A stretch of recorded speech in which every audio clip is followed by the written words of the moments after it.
does living healthily mean to you? What does eating healthily really mean? As much as this is about me and some of my story, those I love, it's also about you, your family and friends, and those you love. Some of you are here because of health challenges, maybe you want answers to. Some may be hoping to lose weight. It's a bit short. Some maybe with a family member who's been taking all the medication the doctor prescribed, but with not getting better at all. Others are here because they're curious. Maybe looking for a quick fix to get healthy. Anyone looking for a quick fix to get healthy? Well, I'm sorry to disappoint you. There's no quick fixes to living a vibrant, healthy life. You see, it's not about counting calories. This is about those you love. And when we keep that in perspective, everything else is sure to follow. Counting calories, so old-fashioned, don't you think? So rather than this be another cerebral exercise in how to count the calories or jump through loads of hoops to obtain optimal health, all I want is just a few minutes of your time, not to make an impression on your mind, but to leave an imprint on your hearts, because this is about those you love. I was recently asked what drives this passion to want to see people live in abundant health. And what have been some of the aha moments for me, which have caused me to want to be that fit, healthy person? Because regardless of what we do, there are no guarantees that we will always live in the best of health all the time. But there are certain things we can do, certain things we can choose to do, which will ensure that we live towards a healthier future. I could use examples of my own family members who've been challenged with their health over the years. My dear dad, bless his heart, who seemed to collect heart attacks for a hobby. Oh my word, he had so many of them. Or my sister and her husband, who now are suffering with the effects of long-term obesity and type 2 diabetes, and all that entails. Shui. But the main influence for me personally was that about 25 years ago, I succumbed to the ravages of what is loosely known as yuppie flu, commonly abbreviated in the medical industry as ME.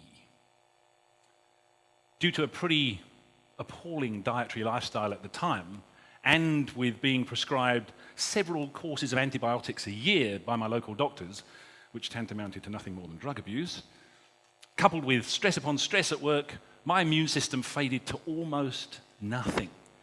And I would catch anything that came, any illness that came along, to the point where I could barely function. Well, thanks to a medical specialist in Johannesburg, my life was saved, literally, and changed. And he taught me how to always consider everything I eat and to live towards a healthier future, so that I can be around those I love in vibrant health as I get older. Who is your health important to?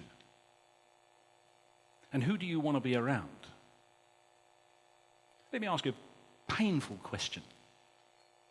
Is it fair that our family members should have to look after us when we're old and sick because we chose to neglect our health now?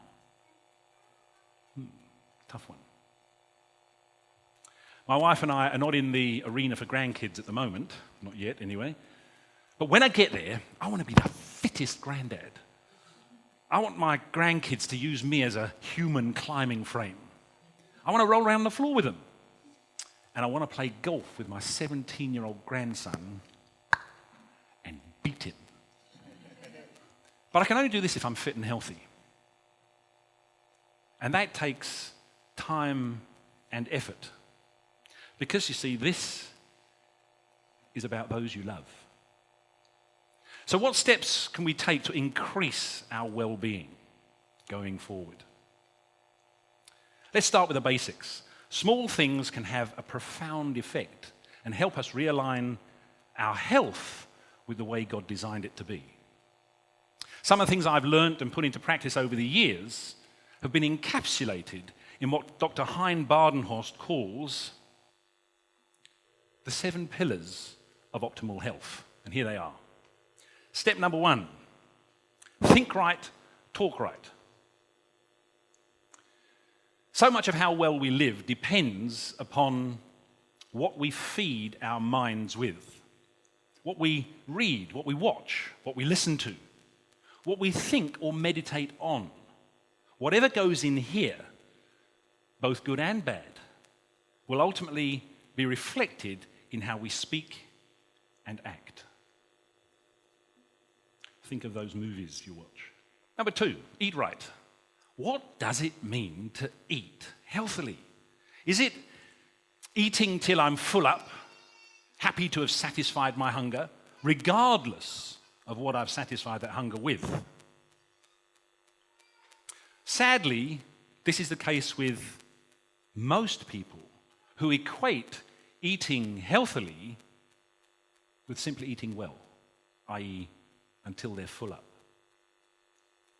Now, despite all the negative hype, the low-carb, high-quality fat Acker Banting diet is having resounding success and helping increasing numbers of people bring their weight down to its proper levels and live a fantastically healthy lifestyle. Did I say Banting?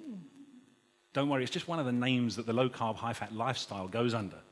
In the words of the famous Anonymous, in order to change, we must be sick and tired of being sick and tired.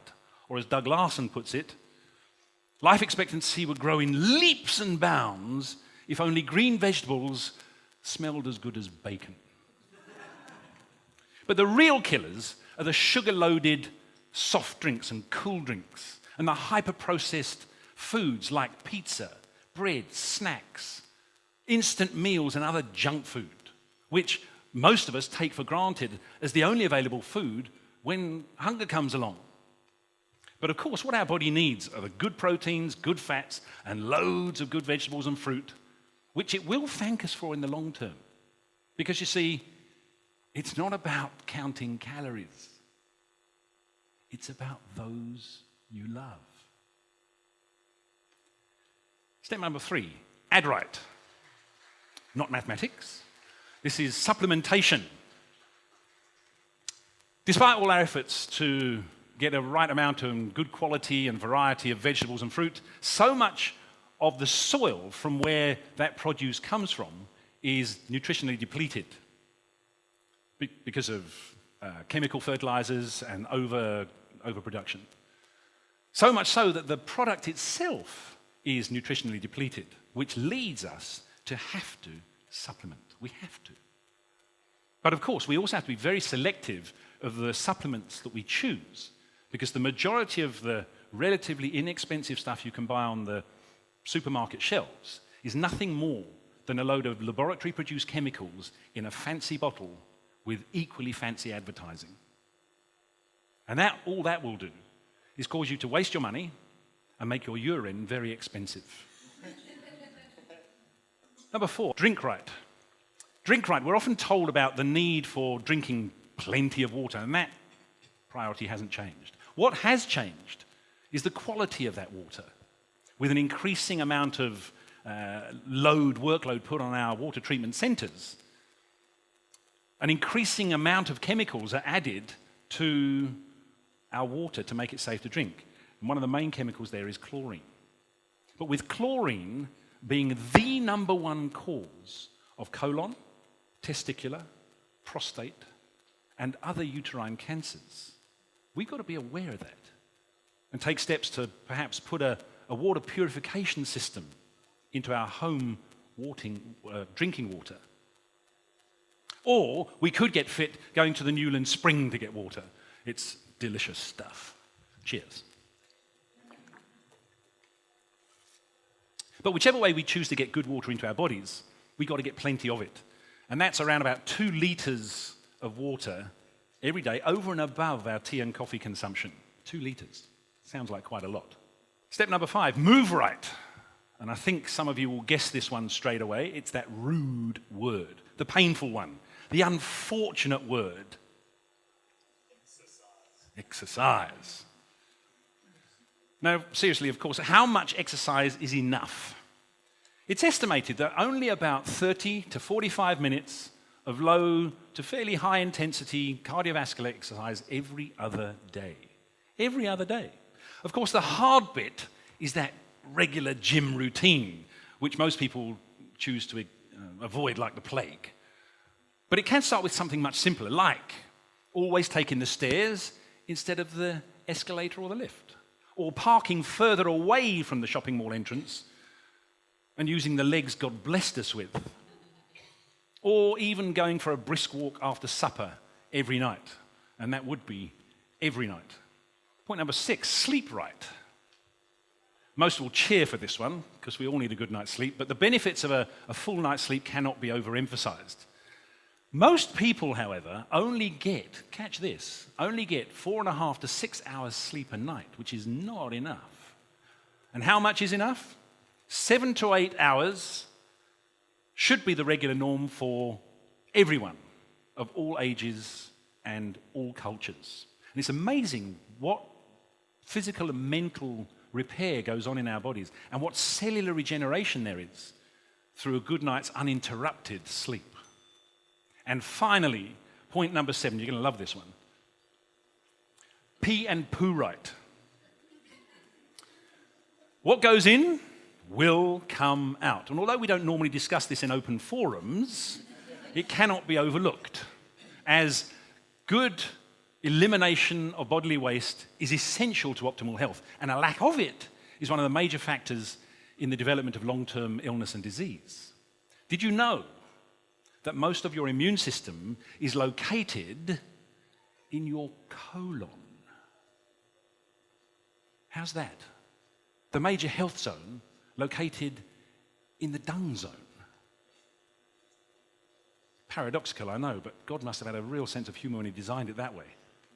Just a very strong point, though, on points number 6 and 7. Never, under any circumstances, take a sleeping pill and a laxative on the same night. I hope this gives you some healthy and uncomfortable food for thought, and a lot more could be said about all these points, and each one could form a seminar on its own. But it's interesting. We use our health to create our wealth, then have to spend our wealth to buy back our health. Let me ask you again, who is your health important to? And who do you want to be around? Your spouse, your kids, your grandkids, your loved ones? Well, if you do this, you could be around them for a whole lot longer, living in vibrant health the way you were designed to, and enjoying them the way you were designed to. Because you see, it's not about counting calories. It's about those you love. Thank you.